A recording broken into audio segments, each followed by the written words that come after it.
وَإِنَّ يُونُسَ لَمِنَ الْمُرْسَلِينَ، یونس علیہ السلام بھیجے والوں میں سے تھے، یعنی رسول تھے۔ اِذْ أَبَقَ إِلَى الْفُلْكِ الْمَشْحُونِ، ابق کہتے ہیں جیل سے بھاگنے کو، یعنی جس چیز میں آپ کو روکا ہوا ہے اس سے بھاگنے کو۔ ان کو فیلنگ ایسی ہوئی کہ میں لوگوں کے ساتھ پھنسا ہوا ہوں، یہ لوگ مجھے مار ڈالیں گے، یہ لوگ میری بات نہیں مانیں گے، تو وہ ایک کشتی کی طرف گئے جو بھری ہوئی تھی۔ فَسَاهَمَ فَكَانَ مِنَ الْمُدْحَضِينَ فَالْتَمَقَهُ الْحُوتُ وَهُوَ مُلِيمٌ، تو اب وہ جب پہنچے ہیں اس کے بعد وہ گرائے گئے ہیں سمندر کے اندر، پھر اس کے بعد مچھلی نے انہیں کھا لیا اور وہ شرمندگی سے بھرے ہوئے ہیں۔ فَهُوَ مُلِيمٌ فلولا انه كان من المسبحین، اس آیت کی طرف ہم بعد میں آئیں گے کہ اس کو سمجھیں گے کہ یہاں بات کیا ہو رہی ہے، لیکن آج جس دعا کے بارے میں بات ہو رہی ہے اس میں اس کی طرف آتے ہیں۔ تو انہوں نے جب ان سے یہ غلطی ہوئی ہے تو اللہ تعالیٰ نے کیا پکڑ کی ہے کہ وہ سمندر میں گرے اور اوپر سے ویل نے آ کے بڑی مچھلی نے آ کے ان کو نگل لیا ہے، اب اس کے پیٹ میں وہ سروائیو کر رہے ہیں۔ تو اب اتنی اور اس سینیریو کے بارے میں اس کو پوری تصویر کو کھینچنے کے بعد اللہ تعالیٰ نے ہمیں ایک دعا بتانی ہے، تو اب اس تصویر کو دیکھ لیں۔ وَذَنُّونِ، اور مچھلی والا، نون عربی میں مچھلی کے لیے بھی استعمال ہوتا ہے، ان کا نام ہی پڑ گیا مچھلی والا۔ تو مچھلی سے تو شاید اس بات کی طرف اشارہ ہے نا جو ان سے غلطی ہوئی یا ان کی زندگی کا سب سے تاریک ایپیسوڈ، اس کے ساتھ ہی ان کا نام منسلک ہو گیا، لیکن اصل میں ہم دیکھیں گے کہ یہ ان کے لیے ایک اعزاز ہے، یہ ان کی توہین نہیں ہے، یہ ان کے لیے ایک اعزاز ہے۔ اِذْ ذَهَبَ مُغَاضِبًا، جب وہ نکلے قوم سے غضب کی حالت میں، یعنی وہ دوسری طرف کہا ہے بھاگے، ایک طرف کہا ہے بہت غضب کی حالت میں نکلے، اور یہ بھی ہے مغاضباً کہ انہوں نے قوم سے غصہ کیا، قوم ان سے غصے میں تھی۔ تو جو مفاعلہ کا صیغہ آتا ہے نا تو اس میں دو طرفہ چیز ہو سکتی ہے، تو یہاں پر یہ بھی اشارہ ہو سکتا ہے کہ وہ غضب کی حالت میں وہ قوم سے نکلے ہیں، وہ چلے گئے ہیں، لیکن قوم بھی ان کے ساتھ غضب کر رہی تھی۔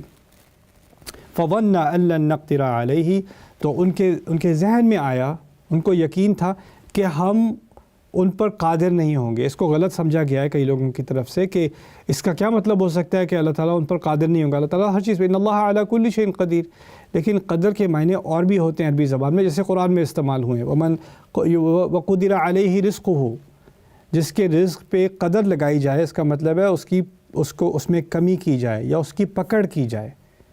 تو وہ ان کے ذہن میں تھا کہ میں جو یہ کر رہا ہوں میں جسٹیفائڈ ہوں، انہوں نے اتنی ساری میری توہین کی ہے، اتنا مجھے اٹیک کیا ہے، تو میرا انسان ہونے کے ناطے حق ہے کہ میں ان سے تھوڑا الگ ہو جاؤں، یہ نہیں مانیں گے میری بات۔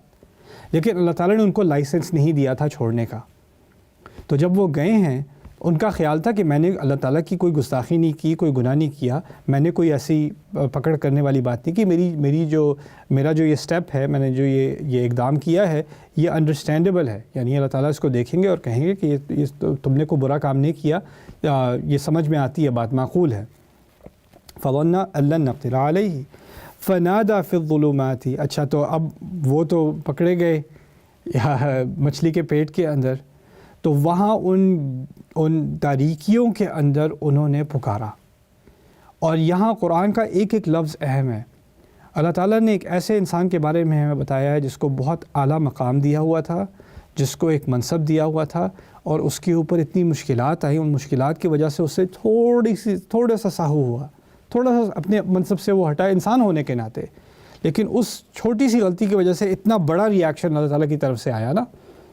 تو یہ بھی ہو سکتا ہے کہ وہ اس وقت یہ کہیں کہ میں غلطی تو میری اتنی سی، سزا اتنی بڑی، اتنا زیادہ اوور ریاکشن اللہ تعالیٰ کی طرف سے، میں نے اتنا کون سا بڑا گناہ کر دیا تھا۔ اور ان کی حرکتیں تو دیکھو، انہوں نے کیا کہ میں ساری زندگی میں عبادت کرتا رہا ہوں، اللہ تعالیٰ کی فرما برداری کرتا رہا ہوں، ایک دفعہ میں نے یہ اپنے اس مشن سے میں ہٹا ہوں اور مجھ پر اتنی زیادہ پکڑ، ان پہ کوئی پکڑ نہیں۔ ایسی کوئی فیلنگ، ایسا کوئی خیال ان کے ذہن میں نہیں آیا، کیونکہ اس دعا کا اصل مقصد کیا ہے؟ پرسنل رسپانسبلٹی، مجھے ذاتی اپنی خود کی ذمہ داری لینی ہے۔ جب میں غلطی کرتا ہوں تو شیطان آ کے کہتا ہے فلانی، ان کو تو دیکھو انہوں نے کیا کیا تھا، اور یہ دیکھو اللہ نے کتنی زیادہ پکڑ کر دی، اتنی زیادہ زیادتی کی میرے ساتھ، اتنی تھوڑی بڑی میں نے غلطی کی تھی۔ ایسا کوئی خیال اس انسان نے اپنے دل میں لانے نہیں دیا علیہ السلام۔ وہ کہتے ہیں لا الہ الا انت، آپ کے سوائے آپ کے کوئی بھی الہ، کسی عبادت کے، کسی کوئی الہ آپ کے سوا ہونے کا کوئی امکان ہے ہی نہیں، آپ ہی ہیں، آپ ہیں صرف الہ، لا الہ الا انت۔ اللہ تعالیٰ سے مخاطب ہو کر بات کر رہے ہیں۔ انسان اپنی تاریکیوں میں جا کر، سمندر کی تاریکی ہے، رات کی تاریکی ہے، پھر مچھلی کی تاریکی ہے، اس سے زیادہ آئسولیشن کیا ہو سکتی ہے؟ اس آئسولیشن میں جا کے اللہ تعالیٰ نے یہ ہمیں دعا دی ہے، بتائی ہے، جو کوئی انسان نہیں سن سکتا تھا، اور وہ دعا اللہ تعالیٰ نے ریکارڈ کی، اور قرآن میں ہم اس دعا کو پڑھ رہے ہیں۔ آپ اندازہ کریں کہ اس کی کیا اہمیت ہو سکتی ہے۔ لوگ تاریخ میں کیا چیزیں ریکارڈ کرتے ہیں، لوگ ریکارڈ کرتے ہیں کہ فلانے جنرل نے کیا سپیچ دی تھی، فلانے رئیس نے کیا دی تھی، فلانے بادشاہ نے کیا تقریر کی تھی، اس کے سامنے لاکھوں لوگ کھڑے تھے، ان کی آڈینسز ہوتی ہیں۔ یہاں اس انسان کی کیا آڈینس ہے، اور اس نے کس سے بات کر رہا ہے وہ، اور اللہ تعالیٰ نے وہ بات اتنی پیاری ہے اللہ کو اور اتنی اہم ہے انسانیت کے لیے کہ اس نے اس بات کو وہاں سے نکال کے، جو کسی مورخ کے پاس نہیں ہے، کسی تاریخی ریکارڈ میں نہیں ہے، کسی اور انسان کے سننے کو تک نہیں ملی وہ بات، سوائے اس کے دل کے اور اللہ کے، اس کے رب کے۔ یہ ان دونوں کے درمیان کی ایک بات تھی، اور یہ اللہ تعالیٰ نے ہمیں دے دی، لا الہ الا انت۔ لیکن اس کا شرک سے کیا تعلق ہے؟ تو لا الہ الا اللہ تو ہم کہتے ہیں شرک کی نفی ہے، کہ کسی نے کسی اور خدا کو مانا ہو تو وہ واپس اسلام کی طرف آئے تو لا الہ الا انت۔ لیکن یہاں انہوں نے تو ایسی کوئی بات نہیں کی تھی۔ بات یہ ہے کہ ان کو ایک بات سمجھ میں آئی کہ جو لا الہ الا اللہ ہے، اس کے کچھ تقاضے ہوتے ہیں، اور میرا نبی ہونے کے ناطے جو اس کا تقاضا تھا، میں اس پہ پورا نہیں اترا، اس لیے مجھے دوبارہ اس شہادت کو لینا پڑے گا، دوبارہ اللہ تعالیٰ کی الوہیت کو، اس کی ربوبیت کو اپنے دل میں اتارنا پڑے گا، اور اپنے رب کی طرف دوبارہ مڑ کر اسے دوبارہ صرف واحد الہ اپنی زندگی کا ماننا پڑے گا۔ جب میں غلطی کرتا ہوں تو مجھے دوبارہ اللہ تعالیٰ کے سامنے آ کر اپنے اسلام کو دوبارہ سے شروع کرنا پڑے گا۔ اس کا مطلب یہ نہیں میں اسلام چھوڑ گیا، لیکن اس کے جو تقاضے ہیں، جو لا الہ الا اللہ کے تقاضے ہیں، ان میں سے کچھ میرے دل سے نکل گئے، اب مجھے ان کو دوبارہ اپنے اندر لانا ہے، تو لا الہ الا انت۔ پھر کہا سبحانک، آپ ہی سب عیب سے پاک ہیں، اور یہ عیبوں سے پاکیزگی کی بات، اس کو بھی سمجھ لیں، اس کی بھی امپلیکیشن ہوتی ہے۔ دیکھیے دو چیزیں ہیں، اگر میں اپنی غلطی مانتا ہوں تو پھر ہی مجھے اللہ تعالیٰ کی جو عیب سے پاکیزگی ہے نا، اس کا ایک نتیجہ یہ کہ مجھے اپنے عیب نظر آنے چاہیے۔ اگر مجھے اپنے عیب ہی نظر نہیں آتے تو میری سبحان اللہ میں کمزوری ہے۔ تو جب انہوں نے سبحانہ کا کہا ہے تو دو چیزیں، ایک دفعہ میں اعتراف کیا ہے، ایک تو میں اپنے عیب کا اعتراف کرتا ہوں، اور میں پھر اس بات کا اعتراف کرتا ہوں کہ عیب سے پاک صرف آپ ہیں۔ تو آپ نے جو سزا دی ہے، آپ نے جو انجام مجھے دکھایا ہے، آپ نے جو حکم مجھے دیا ہے، آپ نے جو مشکلات مجھ پر ڈالی ہیں، ان میں سے کسی چیز میں عیب نہیں ہو سکتا۔ عیب ہے تو میرے اندر ہے، آپ کے اندر نہیں ہے۔ تو یہ ہے سبحانہ کا۔ تو پہلے انہوں نے اللہ تعالیٰ سے اپنی کمٹمنٹ کو رینیو کیا، تجدید کی۔ اس کے بعد انہوں نے اپنی غلطی کا اعتراف اور اللہ کی عیب سے پاکیزگی کا اعتراف کیا، سبحانہ کا۔ پھر کہا، عجیب الفاظ ہیں، انی کنت من الظالمین، میں تو غلط کرنے والوں میں سے تھا ہی۔ یعنی انہوں نے ایک غلطی کی ہے، لیکن بات ایسے کر رہے ہیں جیسے وہ ساری زندگی غلطیاں کرتے رہے ہوں۔ ایسے کہہ رہے ہیں کہ میں ایک غلطی کا تو مجھے احساس ہے، لیکن میں یہ سمجھ کر کہوں کہ اللہ نے اس غلطی کی وجہ سے مجھے یہاں پر ڈال دیا، ہو سکتا ہے اور غلطیاں بھی کی ہوں، مجھے اس کا احساس بھی نہ ہو۔ میں تو میں اتنی کم تر مخلوق ہوں انسان کہ میں بھول جاتا ہوں، مجھے تو اس بات کا احساس بھی نہیں ہوتا مجھ سے غلطیاں کیا ہوئی ہیں۔ تو میں اس بات کو سامنے رکھتے ہوئے کہوں گا، انی کنت من الظالمین، میں تو ظلم کرتا ہی رہا ہوں، میں تو ظلم کرنے والوں سے، یعنی اپنے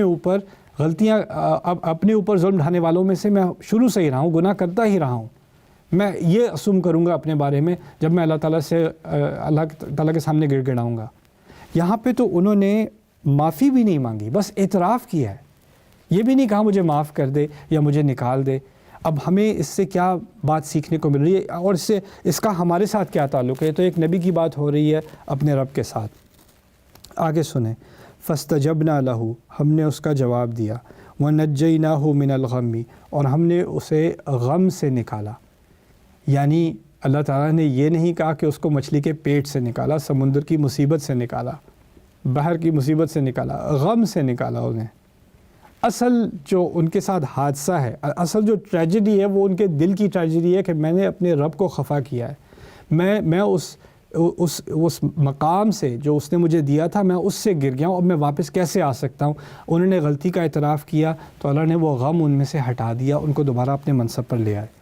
اور پھر سب سے خوبصورت الفاظ اس دعا کے ہیں وہ آخر میں ہیں، وَكَذَلِكَ نُنْجِي الْمُؤْمِنِينَ، اور اسی طرح ہم مومنوں کو بچاتے ہیں. یعنی اس دعا کا تعلق صرف یونس علیہ السلام کے ساتھ نہیں ہے. اس ساری کا مقصد کیا تھا کہ تم اور میں اپنے آپ کو اندھیروں میں پاؤ گے اور ایسی سچویشن میں ہوگے جس کا کوئی اور وہ اس سچویشن میں پہنچے کیسے؟ میری اپنی غلطی کی وجہ سے. اور ہو سکتا ہے وہ غلطی ایسی ہے جس کو میں سمجھ سکتا ہوں یہ میری غلطی تھی, اور ایسا بھی ہو سکتا ہے کہ کوئی غلطیاں ہوں جن کو میں جانتا بھی نہ ہوں, ان کی وجہ سے ہو سکتا ہے میں اپنے آپ کو ایک مصیبت میں پاؤں.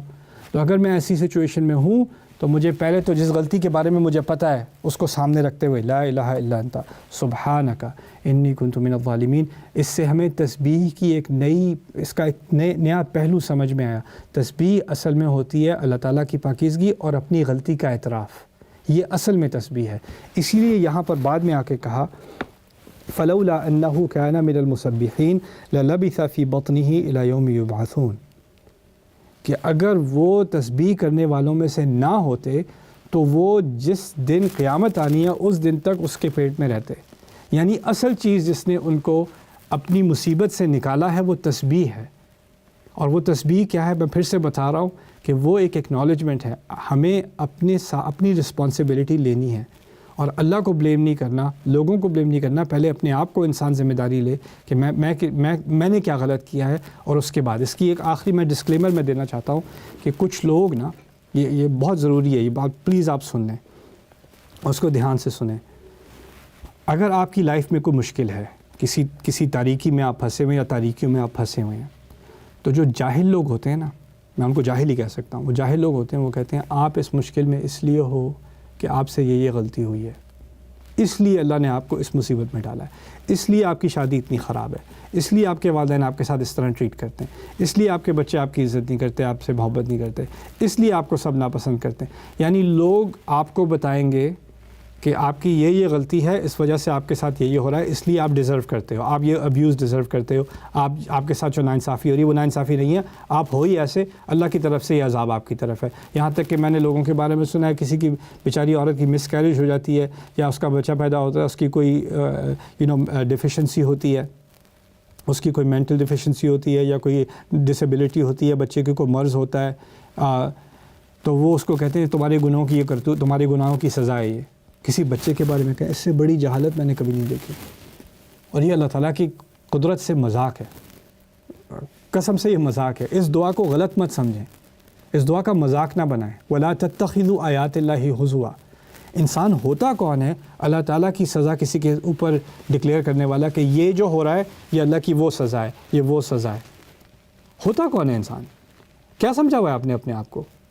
مسلمان وہ ہے جو اللہ کے کلام کو سب سے اونچا رکھے. اور ہم کیا کرتے ہیں اپنی بکواس سے, کبھی کبھی ہم اپنی رائے کو اللہ کے کلام سے اوپر کر دیتے ہیں.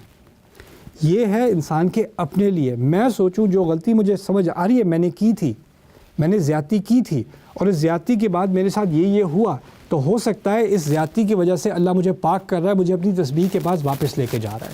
اس سے آپ پر لعنت نہیں آئی, آپ جہنمی نہیں بن گئے, آپ کرس نہیں ہیں, آپ پر کو سزا نہیں مل رہی. ہر چیز زندگی میں امتحان ہوتا ہے, ہر چیز امتحان ہوتا ہے. اور یہ جو ان کا سب سے گہرائی کا موقع تھا, جو ان کی لائف کا سب سے لو پوائنٹ تھا, اس میں جو انہوں نے دعا کی ہے نا, وہ دعا قرآن میں ریکارڈ ہوئی ہے, اور وہ اصل میں ان کی زندگی کی ہائی لائٹ ہے. کیا ہے؟ سب سے قریب جب وہ اللہ کے ہوئے ہیں وہ اس مقام پر جا کے ہوئے ہیں. ہو سکتا ہے جس مصیبت میں آپ ہونا وہی اصل میں آپ کو بچانے والی چیز ہو, وہی اصل میں آپ کی زندگی کی ہائی لائٹ ہو. اس لیے ان کے ذریعے سے ہم سب کو انسپریشن مل گئی کہ ہماری ساروں کی زندگی میں کوئی ظلمات آئیں گی, کوئی تاریکیاں آئیں گی, اور اس وقت ہمیں لا الہ الا انت سبحانک انی کنت من الظالمین کا دامن پکڑنا ہے. تو اسی لیے ان کا نام ذو النون رکھ دیا.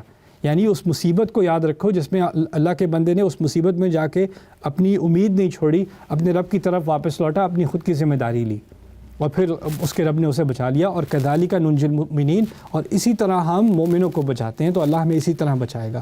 اللہ تعالیٰ ہمیں اس دعا سے انسپریشن لینے کی توفیق دے, اور اپنے آپ کو ملعون سمجھنے کی اور ایسا سمجھنے کی کہ اللہ ہماری دعائیں نہیں مانے گا، ایسی غلطی ہمیں نہ کبھی کرنے دے، اور ہمیں کبھی اس طرح کی کوئی بات کسی اور سے نہ کہنے دے جس سے اس کا دل دکھے، اور ہم اللہ تعالیٰ کے بارے میں ایسی بات کہہ رہے ہوں، اللہ تعالیٰ کے بہاف پہ ایسی بات کہہ رہے ہوں جس کے بارے میں ہمیں خود کچھ علم نہیں ہے. اتقولون علی اللہ ما لا تعلمون. اللہم لا تجعلنا منہم.